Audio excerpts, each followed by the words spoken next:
and today is a great day for us. So we have here with us, after a long time of following him and the company, Mr. Andrew Austin. How are you doing? Yeah, not bad. Okay, I was gonna call you Sir Andrew Austin, but not yet. No, I didn't appear in Boris Johnson's honours list. I don't think that's going to happen. Yeah, okay, perfect. Yeah, I take that as a good thing, you know. Like, hopefully, for sure, you will end better than him. Okay, so the interview today is going to be 4 different parts. The first one is how you became a phenomenon. That's the way we call you. Then the second one is focused on Kistos, on the operational side. The third one is to focus on M&A and deals and the capital allocation. And finally, I want to speak a bit about your team. Okay? Sure. Perfect. So let's go for the first one, how you became a phenomenon. So I know that you were an investment banker. So can you tell us a bit about that part of your life some time ago? You know, not that long. Yeah, I mean that's the irony. Everyone sort of still refers to me as a former investment banker. Okay, but that was running LinkedIn or something, right? It was over 20 years ago. Okay. You know, I mean, I've been in the energy industry since 2000. So that's 23 years now. Yeah. The fact that I am so old, you can see it on the basis of the colour of my hair. At least I've still got it, which I'm quite happy about. Are you telling me something or no? No, I'm not telling you anything. That's fine. But yours will change colour at some point. No, I had a 18-year investment banking career before that, and it taught me a lot of basic things and a lot of things about pricing, about markets, about doing deals. Yeah. And I think those skills have left me and the wider team in a good place. Right. But yeah, then I ended up in energy back in 2000, 2001. Okay, and then you started with iGas 2004. No, before iGas, Yeah. I was running a solar energy business in California. Okay. So I was installing solar farms and manufacturing solar panels in California. So you were doing that in 2001, and now when everybody's trying to do that, is when you are back to oil. Yeah, but it's probably the time to, you look where the richest pickings are where the people aren't at that point in time, right? That's when you have the opportunities. Okay, so you went to California, you were working on the solar industry, then you go back to UK, yeah, and you decide to found iGas. No, I was invited to help found it with 2 other people. Yeah. And we founded iGas, which was originally an unconventional gas business. Yeah. And then we bought into conventional oil and gas and onshore in the UK, and became experts in doing that. But then what happened? Well, I mean, in the end, we built it up to quite a big size. We were the largest license holders in the UK. Yeah. We did deals with Total, with Ineos, etc. Some pretty big farming transactions happened through that period. How many deals did you do with Total in your life? Quite a few. This is about the 3rd, I think. Yeah, because you did another one on Rose. Yeah, but we didn't do that. We were partners with them, but Okay. we didn't do the deal directly with Total. Yeah, but this time in GLA you did it with Kistos. Yeah, and that was the time that I had to go and have a conversation about my pedigree in that place with Patrick. Okay. Down in Paris, but anyway, that's another story. And you told me that the wine was good. The wine was very good. You told me that. I have to say the wine was very good. Yeah. So big pressure for today. Yeah. So the in-house dining room in Total can be strongly recommended. Okay. I will check. If they have place for me. I will try to book. We will see. We are here. It's a step closer to be there. Wow. Think about that. Okay. So then. So I left iGas. I had a view as to some things we should be doing. Yeah. The board had a different view, Yeah. and we parted company. And you resigned in 2015, right? 15, yeah. Okay. And then I set up Rose. Okay. Where you became basically a legend. Well, We can call it that way. I will call it that way. Well, that's up to you. I mean, all I did was I just tried to make some money and buy. You did quite good. And try and buy things that other people didn't want. And the basic premise was, we will price Everything. All the attendant risks associated with things. So, from giving the Japanese a clean break, which was some of our early transactions, through to taking on a defined benefit pension scheme and a lot of decommissioning liabilities in doing the deal with Marathon. Yeah, well, Marathon was probably the biggest one for you, or at least... It was the biggest. I mean, whether it was the biggest determinant of value ultimately is another question, but I mean, in terms of the execution risk and the complexity, yes, it definitely was the biggest. Okay. So then it was the COVID there. So I guess that it must be a very difficult time when you see that the oil is going negative. The share price was going down, well, everything, but also revenues was going down like crazy. So how was that time during COVID for an oil business when the oil is going negative? Well, I mean, it only ever went negative one night. I mean, I remember seeing... Did you sleep that night? No, I did actually, yeah. I mean, like an idiot, I closed out our hedge about 48 hours earlier, which was a March expiry future. And I closed it out as the price came a long way down. We closed it out. We took a decision as an executive team to do it. And of course, then we could have closed it out at the negative number, but we didn't. And I just watched it. It was clearly, just something really weird that was going on at that point, and we all now know what that was in terms of there was just nowhere to store any oil left, and everyone had taken all the oil storage out of the space. But I think it's interesting, and I'm sure I'm probably jumping ahead in terms of your agenda, but in terms of where the oil price and everything like that sits now, it's interesting because I went to a presentation a couple of weeks ago with one of the big oil traders, and they are massively bullish on oil. And I know oil's gone down like 2.5% today, but it's been a nightmare. It's gonna come back, and the reason is if you think about it, you think about those days in March, April 2020. Everyone was at home. No one was flying. No one was driving. In Spain, the implications of COVID were pretty bad.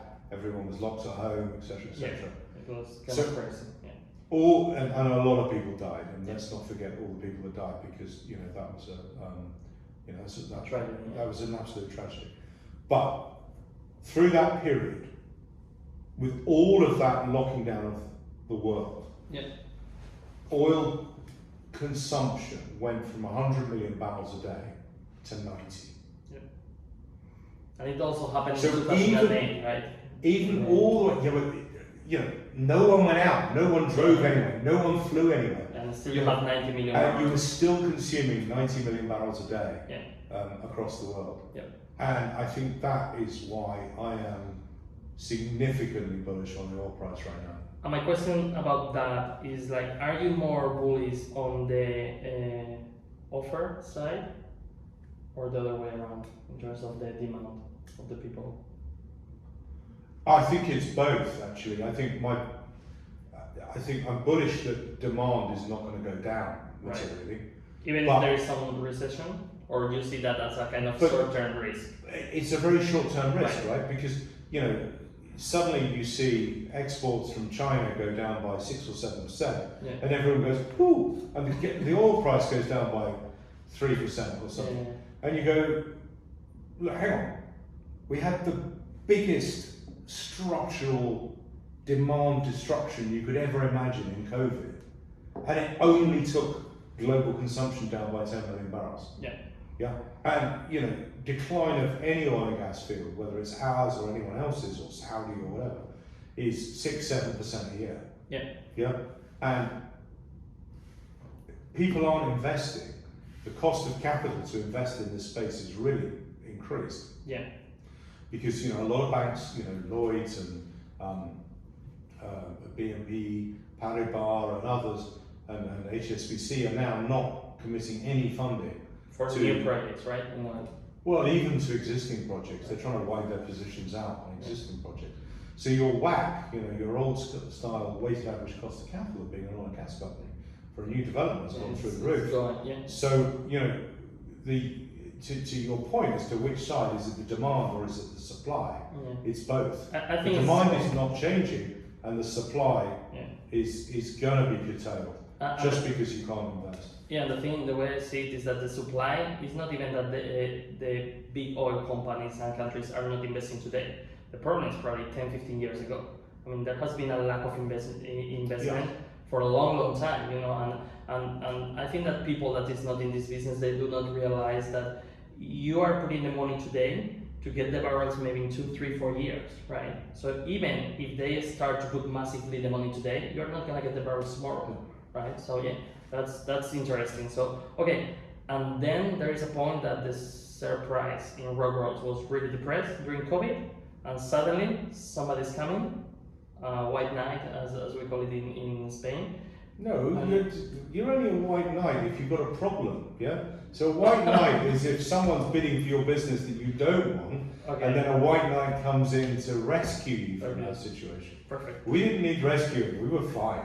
We were making money, and in fact, rock rolls today is probably worth considerably more than it was when we sold it. But it was the right thing to do for us, and it was the right thing to do for our shareholders at that time. So you sell one day, and then almost next day, you are looking to create Kistos. Yeah, you took what, like a holiday of a week, we can say? No, it was a bit longer than that. But remember that I knew that I was selling the rock rolls before. So you started to kind of prepare and think about next steps. And so I thought about what I'm going to do next. And again, Mrs. Austin was like, right, you've got to go off and do something else. You can't, just sit at home and go to the pub and, sit on the beach. So no, you need what I call cerebral masturbation of doing something else. So we just went off and did something else. Yeah. So instead of like drinking champagne and traveling around the world or whatever, you say, I want the next round. No, I did both. Yeah. Okay, that for a bit. You do both, like. I still do both. Okay. Yeah. Well, this is why you want to continue this business, because you have both.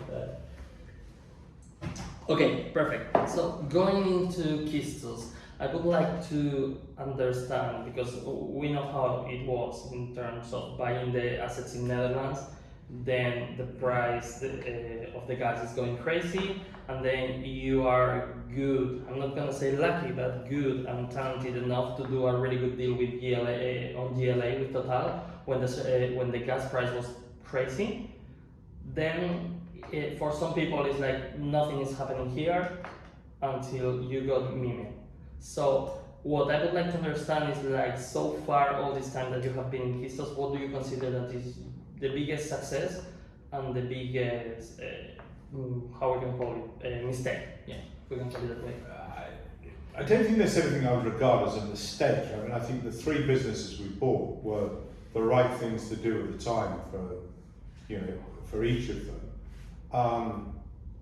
I think the world has changed on the UK and the Netherlands. Yeah. For better or for worse? No, obviously for worse. People turn around to me socially and say, "So how's business going?" I said, "Well, it's fine until the government nicks all the money." Yeah. I mean, I think for the government it's going quite well. If you think it that way. Well, no, it isn't actually, because for the government ultimately they're going to suffer from this. In the short term, no. In the medium term, yes. Because nobody's going to be investing. Because no one's investing, security of supply, balance of payments, all these sort of things. The government. The government in the UK and in the Netherlands has looked at this and said, taking money off oil and gas companies is a victimless crime. Yeah. And it's not a victimless crime, and the victim is actually every voter, everyone in each of those countries. Yeah. And part of the first. And the point, and the problem is that the man in the street thinks that by having windfall taxes, it's hurting BP or Shell or Shell. BP's our neighbour here. Yeah. If you drill through the wall, you can get straight into Bernard Looney's office, by the way. So I'm joking. So BP is next door. They think that's where that's happened, and it hasn't. No. The people that have been hurt are the are people like us. I mean, we pay. Kistos, is Harbor, is Serica. Yeah. Those companies that a lot of their assets, all if not most, are in the North Sea. Sorry, because if you think about it, like for sale, the North Sea is nothing, and in fact they are leaving. And probably very similar for BP or the company. So yeah, I understand that it's something that is very easy to sell to the people, to the voters, but at the end it's completely wrong and it's a mistake because it's not doing what they are saying it will do. It's not hurting Shell or BP. But it's not getting more money. But if you're trying to increase your votes amongst 18 to 25-year-old voters, then it polls very well. Yeah, but I mean, I understand why they are doing it, but it's just that yourself and myself, we don't agree on that. That's true. So, okay, tell me about a CEO that you admire. It can be in oil and gas, or it can be outside oil and gas. I don't know. It can be Peter. No, I'm not going to say that because it'll get a big head. That's not good for him. No. Lord Hanson, consummate deal maker, built a business by entirely acquisition-driven business. So it's like you, but in a different sector. This was it was engineering businesses in the 1980s and early 1990s. Okay. You're going to have to go off and look that up, man. Yeah, no, I don't know. You have no idea who he is. No idea, yeah. He ran a company called Hanson Trust. Okay. And is he still there or no? No. Okay, perfect. And then maybe this one is a very more difficult one, is like a politician that you admire. Oh, come on, that's easy. Yeah? It's everyone's politician you admire, yeah? Nelson Mandela. It has to be Nelson Mandela. Okay. Yeah? Come on, you can't. There's always Nelson Mandela for that. It was always that one. Yeah, but it's like, who would you invite to your ultimate dinner party, yeah? I would invite you. Oh, thank you very much. But I'll probably drink most of the wine. So okay. Well, there will be, if there is a party with me, it's going to be enough wine, so don't worry about it. No, Nelson Mandela, Churchill. Yeah, that was the one that I was expecting from you. You're expecting Churchill? Yeah. Okay. And I would probably say Churchill, by the way. Yeah. Even not being, well, actually I'm British now, so yeah. You're British now? Yeah. 11 years here, so... There you go. You have anyone here? You can see. No, we don't. Look, I've got the problem the other way around. I can't spend more than 90 days in Schengen. So that's something I have to try and sort out. Anyway, it must be a difficult life for you. Well, given that I run businesses in the Netherlands and Norway, both of which are inside Schengen, and my daughter's at school in Switzerland, it is quite complicated. Anyway, we digress. Okay, so. And this one I think it will be difficult, not sure even if controversial, that is like, do you think that Kistos was cheaper at 600p with the gas price going crazy and no windfall taxes, and like thinking that in terms of operational side, like in Netherlands, things could go better, or is it cheaper now? It's the same business, we took the only thing that would have varied that is if we'd hedged. And the business we have now is the same business as we had when the share price was £6. Yeah. So it's fundamentally the same business. We have spoken to a number of investors over the time, and everyone's view is we would rather you didn't hedge. Yeah. Now, if we'd hedged when the gas price was 300 euros a megawatt hour, then of course we would have made more money, and of course we would be in a better position. Yeah. But how easy was to hedge on that point? Sorry? Like there was a counterparty at 300? Oh yeah. You could have hedged at that point, but the problem is every hedging decision you could have made in the last 2 years would have been wrong at some point. Yeah. And the other thing I think you need to bear in mind with hedging decisions is sometimes they can affect your liquidity. Right. So if you suddenly have to start margining your hedge, which for instance is something that Serica had to do when we were talking to them last year, that sucked up a lot of liquidity into their position. So that was a challenge. Now, is the business better now than it was then? It's the same business. The only difference is that now, with the tax rates as they are, we are less inclined to continue to invest in that business than we were when prices were at those levels. But that's a big difference. It's not a small one. Yeah, but I would point to something slightly different as well. The part of the original thesis when you and I were talking and we were setting up Kistos in the first place, and you guys came in at the beginning. Yep. Part of the original thesis was that the gas price on a calorific basis would converge with the oil price. Yeah, I remember. That was You a remember long time ago. It was a long time ago, but that was the point, yeah? And so we basically said that on a calorific basis, the gas price will end up at the same level as the oil price. Yeah. That happened, and went completely the other way. So now you're expecting... Well, you clearly don't know. The gas price on a calorific basis is back below the oil price. Right. The gas price now is $45 a barrel equivalent, yeah, against oil trading at 72. So that's gone back. So the original thesis as to why we bought gas assets back in that point in time has been proved. But also not only that, but if you are bullish in oil, the acquisition of Mime makes a lot of sense. And we are, because we think that gas will get squeezed again over the next 18 months, 2 years, and then we'll have oil coming on stream. So, and in fact it is a question that I have, and then we will go on the second part of the interview, but to close this one of the questions that I have later is if you consider that the TTF it's gonna touch or go above 100 euros in the next 12 months. I think it's going to be substantively higher than it is now.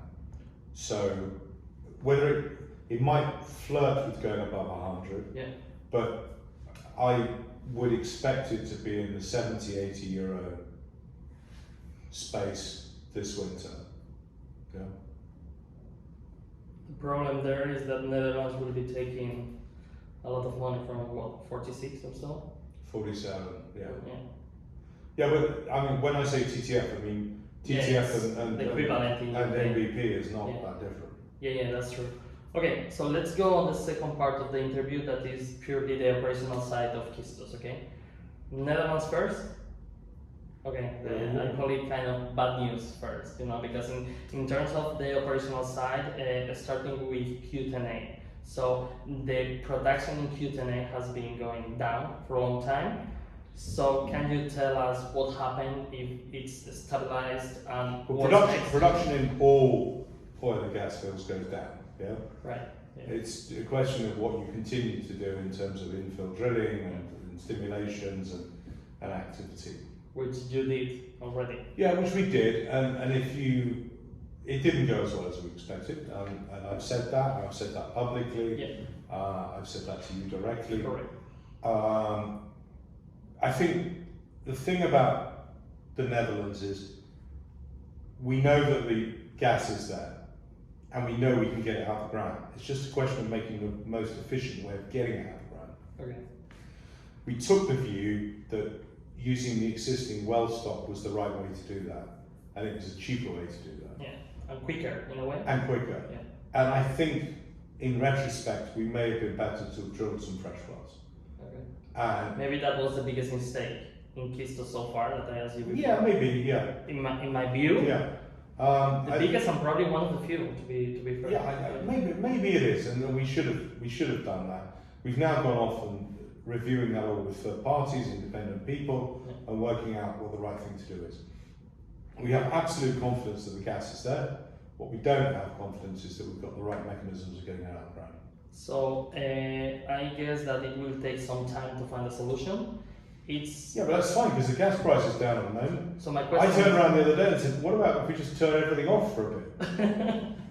Okay, so my question is are you in fact it's gonna take longer than expected, let's say for 2024 to find a solution because you need all that time to think a solution, or because you are not in a rush and one of the reasons is that the gas price is not that high? I think it's a combination of both. Okay.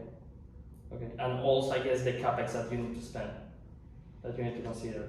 Yeah, but I mean, the capex isn't that much money. I mean, and you have the money. And we've got the money, so it's not difficult. Another difficult one, P15D, and we have been talking that years, P15D. I think, I mean, it's interesting that, you know, obviously the TACA assets along with the Dana assets were going to be sold to Waldorf. Yeah, and it didn't happen. That deal didn't happen. Correct. So it's back with TACA. Yeah. I think we are experiencing a different attitude from TACA and the other partners in that area, including our old shop, Rock Rose, who are also partners in. Good relationship with Rock Rose, I guess. Obviously, yeah. I'm just asking about Rock Rose. I mean, they were everyone we hired. You know, no, that is just friends. about other companies involved. Yeah, it's fine. Anyway, we have meetings coming up in the next couple of weeks where we're going to discuss, as a group, what the right way to treat P15 is. You know, we're all on cost share now. The bulk of the hydrocarbons going through the platform are coming from Kistos. Yeah. So I guess that you pay based on that, right? Yeah, and then to a lesser extent, Neptune. So it's us that is basically keeping the platform alive. Yeah. And now we're in the room having a proper conversation about it. Okay. So I guess that your idea is that now it's officially like should be ending on 2030s, and you're looking to go 2040s. That's the idea. No, it's not going to go out that far. Okay. There's no way. So let's say late. I think, you know, there were views that it would be late 2020s. You know, I think we'd like to try and find a way for it to go into the 2030s, but it's not going to go further than that because I mean it is an old platform. Yeah. It's been around a long time. And it has been failing. But I mean, the uptime of the platform is actually a lot better now than it was 3 or 4 years ago. Okay. Significantly better. Then. So well done, Taka. You don't hear me say that very often. Yeah, thank you. So now let's go into the reason why you need, or one of the key reasons why you need the P15D up and running, that is Orion. So in terms of Orion, you know that the oil is there. In fact, when you did the appraisal, I think that you found more oil than you expected. You know, so the asset. It flowed better than we expected. Yeah. The asset is incredible. You know, we know that. And I think there are various things going on with Orion. I mean, one is it's good development, and it's probably the lowest tax oil development you can do in the North Sea at the moment, because the windfall taxes that exist against gas don't exist against oil. Yeah. So you can do things with the oil. So that's a 50% marginal tax bill, which sounds like a lot of money, but at the moment in the North Sea, that's a good place to be. We've been working on ways to minimise the cost of developing that asset, bringing different risers into the P15, into the Q10A platform. Yeah, one of the ways that you thought is to take the oil through the P15D, in fact, right? Yeah.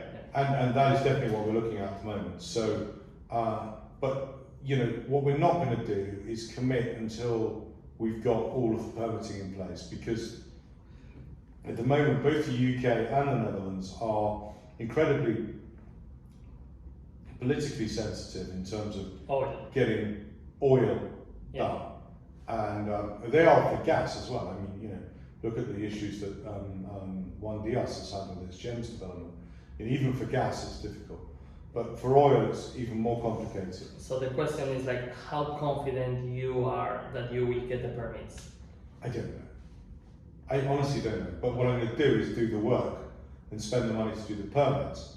But so you're doing your homework? Yeah, but until we've done, you know, normally, in a normal environment where you could trust the political situation more resolutely, you'd say, okay, we're going to put the permits in and we're going to order the long lead items. Yeah. Here, we're not going to order the long lead items until we've got the permits. Yeah. So yeah, I understand that if you get the permits, it will be kind of delayed as compared with the other way around. But of course, if it's not clear that you are gonna get the permits, there is the risk that you will lose that money if you don't get the permits and you spend money already before. Yeah, and that's why we're not doing it. Okay, and then in terms of the taxes in Netherlands, because it's true that they created their own windfall tax and they put one for 2022 and a different one, you know, like aligned with Europe from 2023. So what can you say about that? Well, actually, it's the other way around. So the 2022 Oh, yeah, one, true. Is the 2022 one was the EU solidarity European tax, and the 2023 one is the revenue tax. Yeah. It's called science. So the 2022 one, we're confident that we won't be paying that tax. Okay. Because less than 75% of our revenue under Dutch GAAP from our Dutch subsidiary in 2022 came from the production of oil and gas, the refining of oil and gas, and coking coal. Yeah. Yeah. So we are outside of the specification for that. So actually, we don't need to even file to say we are up for this tax, because we're not. Yeah. Because we know that our revenue position does not trigger that. Yeah. Now, the reason it appeared in our accounts was because our auditors were being very conservative and said, The well, prudency, they call it. yeah, and you know, a lot of auditors have obviously had a really rough time with companies, and so they said that you need to at least say it could happen. Yeah. And we said, okay, well, you know, we'll provision it, but we do not expect our money to be paid. And if we had to pay it, it'd be 2027 by the time. Payment, yeah, it's not something that you. So it's a long way out, but you know, under Dutch GAAP, there is no question that, you know, we have revenue from other activities of more than 25%. Okay. In our Dutch subsidiary. So let's move into GLA, which I know very well that is an asset that you really like, right? So GLA, the first question that I have is in terms of Glendronach and Edredor West. So you gave us some news on that in the last RNS. So basically, what it seems is like you are looking to do both at the same time, or Edredor will go first. No, I think the most likely outcome is Edredor West will come first. Okay. It's a simpler development. It's a subsea tieback into an existing manifold. Yeah. Whereas Glendronach needs some more infrastructure, subsea infrastructure. So the way in which our partners are leaning, and obviously it's up to the operator to suggest what's happening, but the way that they seem to be leaning at the moment is that we'll go Edredor West first. Okay. And we're supportive of that. We just want to make sure we do. When they should start with Well, that? I mean, we're looking at FIDing that before the end of this year. Okay. And in terms of production or expected production in... That would be, on Edredor West, it would be quicker, so it would be within 2024. Okay. And do you have any kind of estimate in terms of number of barrels? In terms of reserves, it's sort of 3 or 4 million barrels. Okay. Net to us. For Kistos? Yeah, net to Kistos. Okay, good. There's about 15 million barrels gross. Okay, so your latest interview with Malcolm, that I always say hi to because Hi, Malcolm. I really like him. So your latest interview, you end up almost saying like, don't forget about Benriac. Okay, so how it went, the drilling? I know that I think it finished, right? So how it went, the drilling in terms of timing, etc. I know that you cannot tell me anything about it, but you're absolutely right. I can't tell you anything about it. okay. Look, I mean, we'll come back with something over the next few days, a week or so. There will be an announcement. It could be even this week. I don't know. Okay. I would imagine something will come up by the end of next week. Okay, end of next week. And what we Now know... you're writing that down now, aren't you? So you're going to come back to me and ask me that. Well, I can always send an email to Peter. Think about it.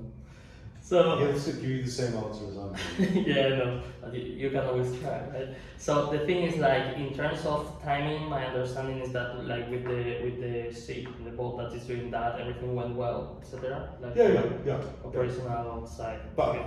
please don't push me because I can't tell you about anything about the results. So I know, I tried already before. you tried, you failed, and you continue to fail. Okay, yeah, but, like, I accepted my failure, and that's it.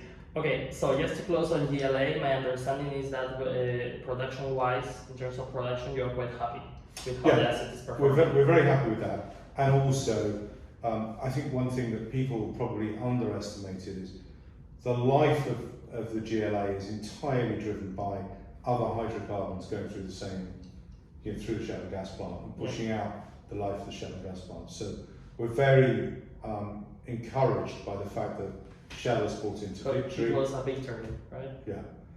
Ha ha ha. Spanish joke, I think that is. Yeah. I can do better than that. Yeah. Okay. So that's good for us because those hydrocarbons coming through there extend the life of the rest of the field. Yeah, and helps, I guess helps that's making things like Edgerville West and Glendronach take them through the longer part of their life. Okay. And so that's really encouraging to us. And I guess that because one of the questions that people had in our community, it was around the decommission costs in GLA, which for people seem like quite high, but I guess that a key part of those decommission costs is the plan that you have. It's almost entirely. I mean, the cost of decommissioning the offshore wells is very low. Okay. I mean, okay, it's not the same level as in the Netherlands, which is not a lot at all. But the decommissioning costs are low. But the plant is higher. Yeah. But all these other things, anyone else that brings the plant and gives usage to the plant, pushes that out, pushes time out, makes that easier. Basically, what we are saying here is that if Victor is going well, even if GLA side wouldn't be going that well, still the plant would be working. Yeah. So the decommission will be moving ahead. And that has a financially positive benefit to us. Okay. So moving into Mime. And it's true that now, I needed to ask you before how to say it, because we started saying mine or mini or something like that. But don't worry, just call it Kistos Norway. Okay, it's the perfect day to say that, right? Exactly. Okay, so in terms of Mime, why Norway? Because, we looked at Norway before, we looked at it back in Rockroads, and part of our argument was against Norway was that it was really expensive to enter. You have to employ a load of people, you have a social contract, there's a minimum number of staff, you have to pay them loads of money, they all leave at 2 o'clock in the afternoon when it gets dark, and then you have to buy them all a Tesla and buy a lot of expensive Scandinavian furniture. I mean, it's not really what you really want to be doing. It sounds like hell. But what we've managed to do now is buy an established business which has all those things in place. So we've saved probably 20 million on the cost of just doing that. Okay.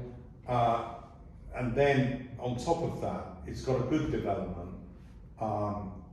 Yes, that development has lost its way over the last few years. It's taken longer. Now, the reason that Mime was in the position it's in is because they borrowed money when they shouldn't have borrowed money. It should have been funded by equity. It went massively over budget, massively behind time, and that's what gave us the opportunity to buy it. So there's a phrase in English. You keep giving me phrases in Spanish as you were before this interview started, but a phrase in English which is, the night is darkest immediately before the dawn. True. And I think we probably have bought this at the right time. I completely agree. And it's going to get refloated in the next couple of months. It'll be out on station. Vor's predicting it'll go out on station and be producing hydrocarbons before the end of 2024. Even if it goes into 2025, the way we've structured this deal covers us on that side. What we don't want to do is spend too much money just getting out there. We'd rather get out there properly and do the work properly first to make sure the vessel. Okay, and what I would like to understand is how was the process in terms of the negotiations? Because when you started, I think it was almost like April, but not this April, No, it was the end of the summer last year. End of summer last year. So it was summer. It was like September 2020, 2022, and Jeffries were running the process at that time, and they went, "Oh, would you like to buy this?" And we had a look at it, and we said, "Okay, well, how much do you think we need to pay?" And it's like 225 million of debt. And they went, "Well, you have to give Blue Water their equity back." And we went, which was really? 135 million. Okay. And we went, by the way, we're out of this process, not interested anymore. Okay. That's too much money. Yeah. That's just too much money. I guess that there was a point that you started negotiating, but they so, from Jeffrey's perspective, I don't know, they must have been on some proper ganja at that point, thinking that anyone was going to pay that amount of money. So, in terms of the quality of their mandate, that they had in terms of the quality of their mandate, yeah, but did they earn it? I don't think so. On the basis that, anyway, that's another discussion. So anyone who told the owners they were going to get their money back was clearly smoking something. Yeah. And then they came to us around Christmas and said, "Are you interested?" And you said how much? And we said, well, and they said, "Look, on the basis of the data you've got, what would you go for?" Zero. And they went, "Oh, okay, do you want to firm that up?" And we went, "Oh shit, better look at that." So anyway, we looked at, a revised data room, and we saw some issues around that, and then we had this interesting negotiation where the bondholders owned the company but didn't want to own the company. Right. And the equity owners thought they still owned the company but didn't own the company. Correct. And then they're all there, So there was a point where you needed to speak with both at the same time? No, we spoke to both for some time. Yeah. It went into exclusivity with someone else in the meantime. And in Norway? I can't tell you okay. where that was. Yeah. But somebody else was bidding for it and it went into exclusivity. But they chose to just negotiate with the bondholders. And we knew that you needed to also speak to the equity holders because no one wanted to actually crystallize the position of the equity going across the bondholders. So yes, people can understand, and correct me if I'm wrong, but we have two sides here, like equity and the bondholders. So basically there was another bid that it was probably giving more money to the equity side, but no, it was giving nothing to the equity. Okay, and they were more aggressive with the bondholders. To be honest, it doesn't matter because that deal didn't happen, so it doesn't really matter. And then basically the point of this is actually not what that deal was. Okay. The issue was to get something across the line, to make a deal happen, you needed to deal with both constituencies, right. You need to deal with both people. And Kistos, having the skill set that we think we have, enabled us to deal with both groups. How was the negotiation with the bondholders? It was kind of hard, or it was kind of easy to reach? It was intense. Okay. It was intense. I think that's a fair word. Okay, good. So now we can, I guess, move into M&A and capital allocation. So for you, in Kistos, it was a better deal, GLA or Netherlands? Oh, you can't say that. Netherlands is what got us started. GLA, we benefited from a massive working capital adjustment, which meant that the absolute cash that it cost us was lower. They were both good deals. They both contributed to where we are today. One's an operated position. The other one is dealing with a global partner that we have a lot of confidence in and are very happy to continue working with, both in the UK and elsewhere if needs be. Okay, I hope that happens. We can say hi. Patrick, that was a heads up to you, right? Okay, yeah. Do you want to say something in French? So that no? Okay, he speaks English? Yes. Okay, good, perfect. Yeah. I was gonna put my French here in front of everybody, but no, I'm not gonna put my Spanish in front of anyone else. So. Okay, well, not yet. It depends on the wine, right? Okay, good. So, and in terms of that, how good for you was I call it the no deal deal, that is not doing any deal between GLA and MIME? it was that one of your biggest success?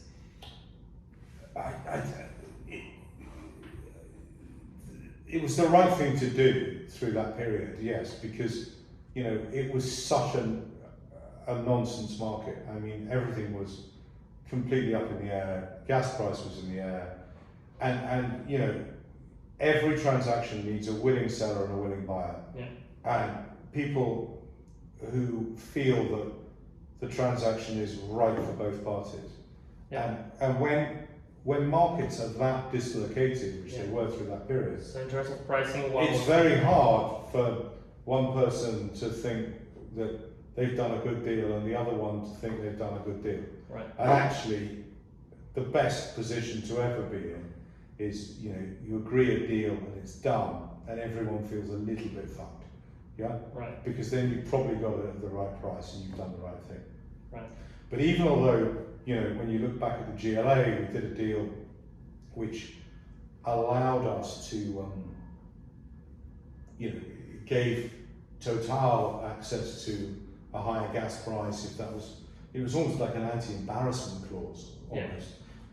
That they were not going to be embarrassed, that they could turn around subsequently and say, well, actually, in the event that Kistos made a load more money because the gas price went up, then we got an extra payment, and we negotiated that directly at the time and said, okay, 40% post-tax cash flows through that period will go to you in the event that the gas price is higher.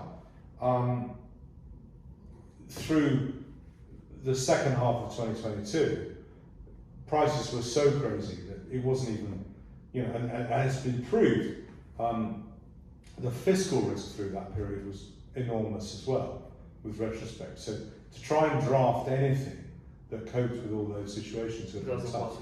Okay. And then, that's why we've sort of come back into doing deals again in an oil deal. Okay, and I guess that then after the crazy gas prices, you had like the crazy governments, like changing everything, like sometimes like 3 times in a month. So that made everything even more difficult, right? Because and you can't predict that when you're negotiating a sale and purchase agreement. And I guess that changed now, right? Like I don't know, but like 4 or 5, 10 years ago, when you were negotiating a deal, like the tax regime was not changing 3 times in a year. No. Right? So now, and that's part of the reason we got into Norway, is because Norway is much more stable. Right, it's high, but you know it's high, but you know where you stand, and you're pressing that already. And it's a hard tax credit as well. Yeah. If you go off and set up a new Norwegian business tomorrow, and you raise 20 million, and you can go out and spend 100 million, knowing that you'll get the tax back. Right. On 78% of that number. Yeah. And in the UK, unless you're a taxpayer, you don't get that position. Sunak, when he announced EPL1 in the UK, said, "Oh, well, we just made it more like Norway." No, he didn't make it like Norway, because Norway was a hard tax credit. Yeah. The UK was only if you're paying tax. Right. And we continue to see people not investing in the UK. It was EPL2. EPL2 was not a hard tax credit either. No. And the difference with EPL2 was that there was no drop away in the event of oil and gas prices returning to normal levels. Yeah, that was kind of, because if you think about it, what they did in Netherlands, I think it makes more sense. Like at least you are saying, okay, you will pay more, but for real, in the sense what they consider, at least on their view, that is a high gas price. But in UK, you didn't have that. It was like you will pay more, whatever is the price. Yeah, I mean, as I said earlier on, it was a victimless crime, but I think it's wrong in both environments. Actually, I don't think the Dutch, the UK has now put out, well, if it goes below this level for 2 quarters, then we'll, change it. But I mean, the Labour Party is there saying that they won't honour that. They've made that statement publicly. Okay. So people aren't investing. What was it? 2 hours after the announcement on the floor on oil and gas prices, Apache said they're leaving the UK. Yeah, I saw that. But what they said is like, if you read the RNS, it made total sense. It's like, we have assets in so many places, and right now the return that we can get in UK is not good enough to invest more. So we will go, I mean, we don't have like a money tree, right?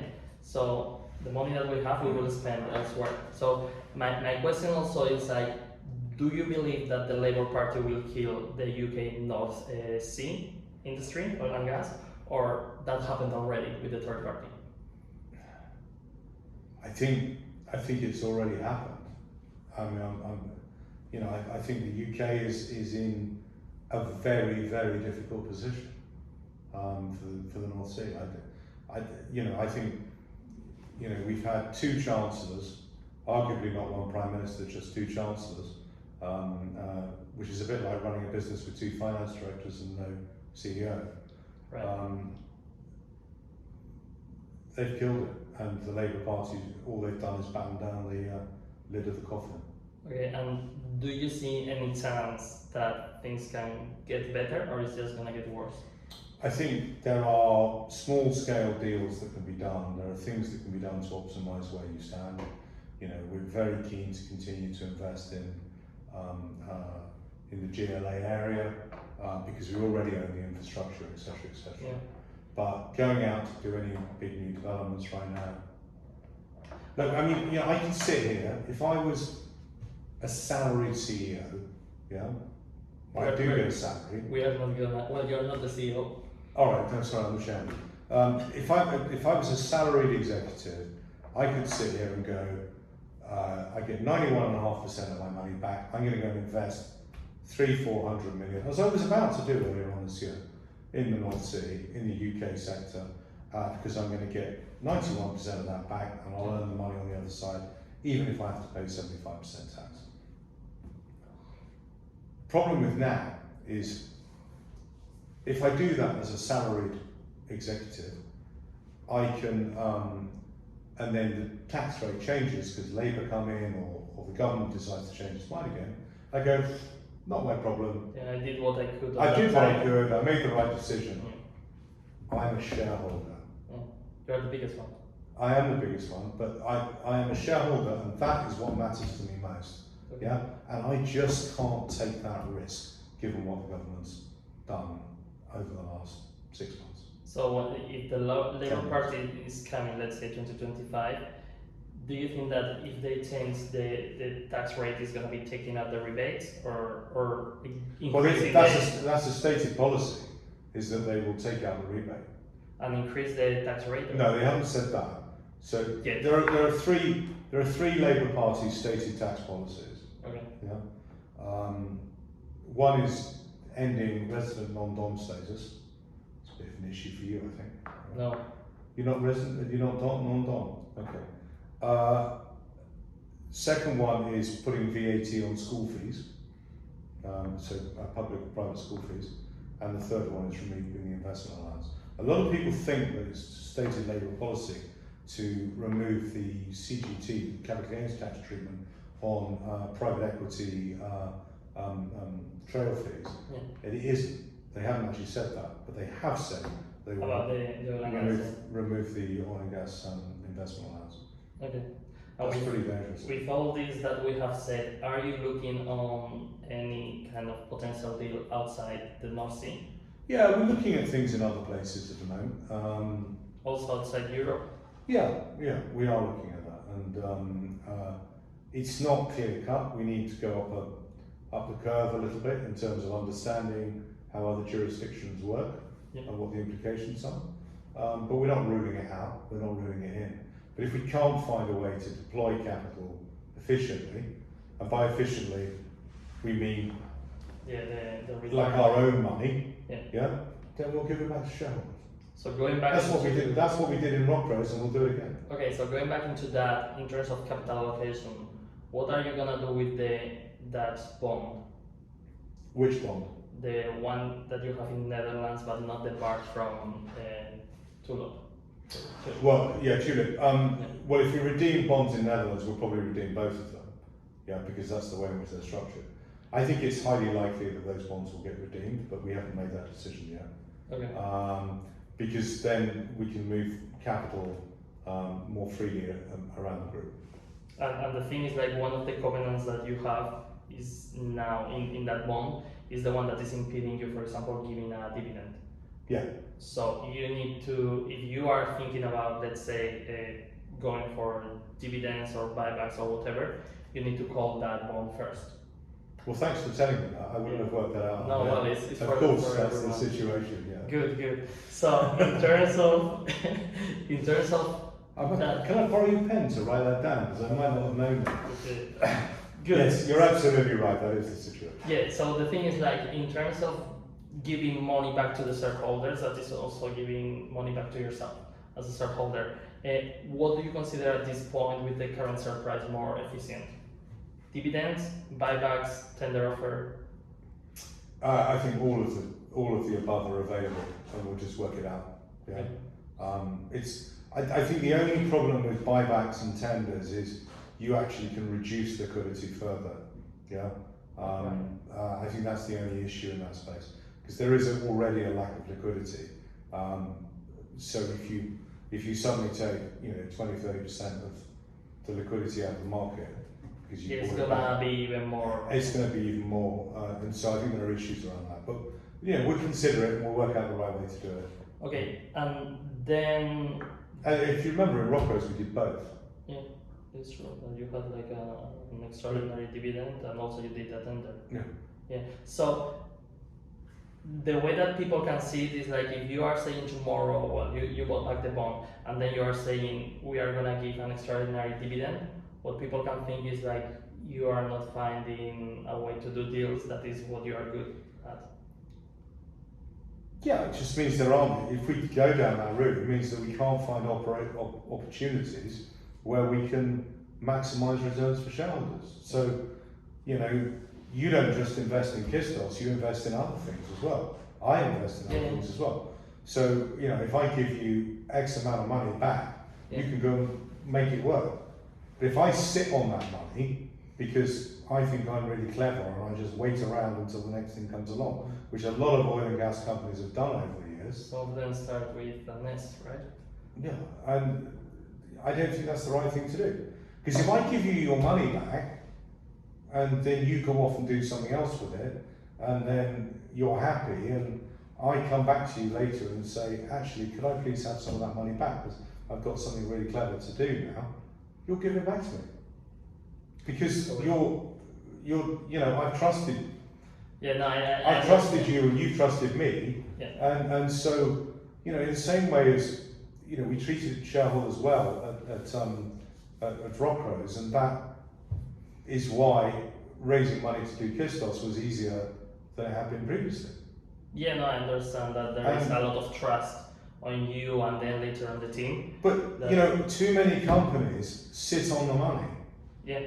Waiting for something else to come along. But yeah, no, I understand that, and I guess that there are no doubts that Kistos won't be sitting on the money, but at the same time, a lot of people that is invested in Kistos is because you they believe we can do deals. Yeah, you do your magic and that's it. But we can do deals, but we can't. You say magic and things like that, but all we can do is make the best of the deals that are out there, and make sure. In the same way as we did with dealing with difficult constituencies in the bondholders and the equity holders in MEMA, in terms of dealing with Total and convincing senior management that we were good people to deal with, etc., etc. We can do those things. When we bought Marathon back in Rocco's days, we took on a pension fund which no private equity company was prepared to do because they didn't understand it. Right. We just went off and made sure we understood it, priced it, and charged for the risk. If we turn around and say we can't do a deal because we can't find anything, it's not because we're rubbish at doing deals. It's just because those deals don't exist right now, and then you're just going to have to wait. And in the meantime, you're going to go off and earn 20% for all your investors in Spain anyway. So, if we give you the capital back to do that, you can go and make that money, and when we come back and ask you for it again, you'll come and say, yeah, Andrew trusted us, we trust Andrew, we'll go again. Yeah, okay. That makes sense. I will be there waiting for the money in, and then we will see. But the US if one. we can, we are literally going through that exercise, Yeah. in our offices here right now on a daily basis, saying what can we do, what are decent things to do, and how would we fund them, and if not, we'll give the money away. How is the bond market now in terms of raising capital there? The bond market, the bond markets are open. So the Norwegian bond markets are open. The RBL market is much tighter, so the reserves-based lending market is much tighter. And part of the reason why the UK government, I think arguably the main reason why the UK government put a floor in, was effectively to coincide with the RBL market, so that companies who needed to use RBLs to fund their decommissioning positions were able to get access to liquidity. Okay, because there was a risk that things were going that bad in the UK that maybe the commissions you need to pay this. Sorry, but I'm broke. No. Broken. Yeah. So I think there's an element of that in there. Okay, so final part of the interview, the team. Okay, so how important was for you to have all the gang together again? Oh come on! It's just like being back on stage, isn't it? You've got the same people. No, it's good. I mean, everyone that works here has worked together before, and we've all gone through good times and bad times together, and that means we can challenge each other. Right. And we can, Peter worked back at Rockrose with me, through difficult times back there. He went all the way through he was worked back in iGas with me. He went all the way through Rockrose. Richard Slapey came in. He was an analyst when we were still at iGas. Worked for us at Rockrose. Understands the issues. Can be seriously curmudgeonly about what needs to happen and not needs to happen. He's a really good CFO. Like the interviews that we have had with him, like on his role, he's really good. Yeah, but he still could be grumpy. Well, you can be grumpy too, right? You've been really good today. I've not been grumpy with you at all. I've told you to, yeah. Anyway, it's fine. Who else we got? Jordan's worked with me for a long time. The board, Richard Benmore dates back to iGas. Julie dates back to Star Energy, which we bought in iGas. Alan I've known for a very long time as well. Jamie Steventon, who works with us, also his first job out of university was working for iGas. He works for us now, and still works for us. Has worked for us all the way through. That's what you call making a career, Yeah, he's done very well out of it. Yeah. And but what it means is we all know each other, and we all know each other's strengths and weaknesses. They know my strengths and weaknesses, and we can all challenge each other, and we can turn around and say, no, you're wrong. They can say that to me, I can say that to them, and no, you're wrong, and your spreadsheet's wrong, or no, your approach to this with the government's wrong. How do you take it when they say that you're wrong? I accept it. Yeah. But they have to fucking prove it first. Right. It's not just saying like you're wrong, it's like show me. Yeah. Okay. And that might take a while. I can sometimes fail. I can imagine. So, how good you are, like considering that you have that team that you really trust, how good you are in terms of delegating the work? Oh, I'd much rather not be here. I mean, I could have delegated this interview to Peter, but he's in the Netherlands right now. No, I mean, I delegate out all the time. A lot more now than I used to. But I am still in the detail. But that's the way you are, right? That's just how I am as a person. Yeah, right. It doesn't matter whether it's what I'm doing in the business or what I'm doing on a project somewhere else. Yeah. If I see a number that's wrong, I will be on it and I will pursue it until I know what the right answer is. Right. And every document that leaves here, every RNS that leaves here is previewed by me. Every budget spreadsheet is questioned. Right. And if I find one number wrong, I don't let go until I know that every other number is right. Yeah, so If you one's know the wrong- price of the water. So.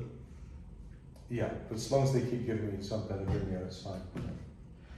Okay, perfect. So yes, final question, and I'm sorry if the interview it was kind of too long, but you know, like I guess that people really wanted to know this in detail. But like, final question is like, where do you think that Kistos is going to be in 5 years? I don't know.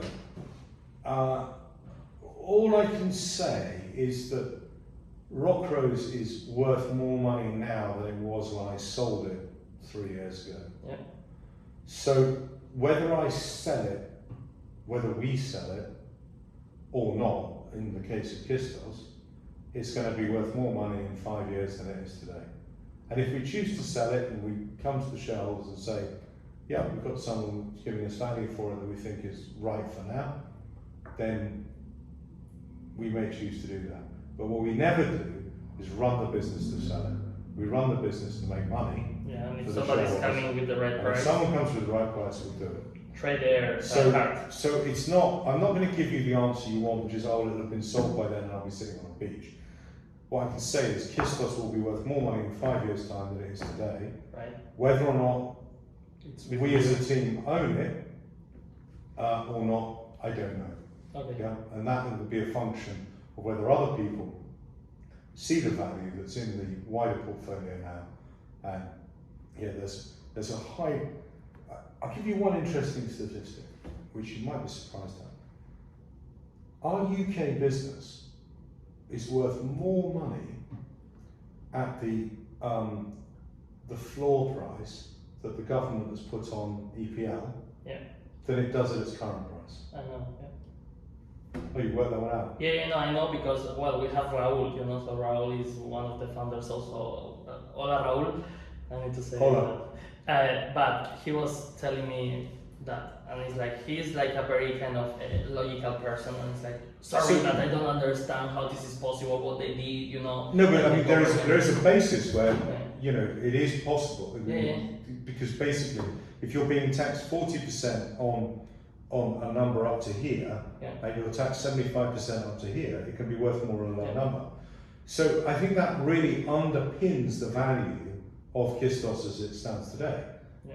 Because if you say, well, actually, if the oil and gas price goes up, then we make shed loads of money, and if it goes down, we're actually worth more than we are at this point. Yeah. What's not to like? That's true. So yeah, but even if you sell the business, there are more flowers on the same family, right? I'll have to try and find another I'm sure that at least one another approach to. Well, I'm not going to call it Kistos because that sounds like something that might give you a bit of an itch. So that's why we didn't go the Latin route. That's why we went Greek last time. Okay, good. So on that note. Andrew, thank you very much. So that's the translation of Rockrose, by the way, into different languages. For those of you that didn't realise. They know everything. You know, like, even now they know about the flowers. So thank you very much for your time, and hopefully this is the first one of another or many. I'm gonna say many. You know, I'm an optimistic person, so hopefully the first of many. Thanks for your time. Thank you. Appreciate it. Thank you, everyone. This is something that we wanted to do for a long time, and as you see, we have it here. So soon we will have another one. Thank you.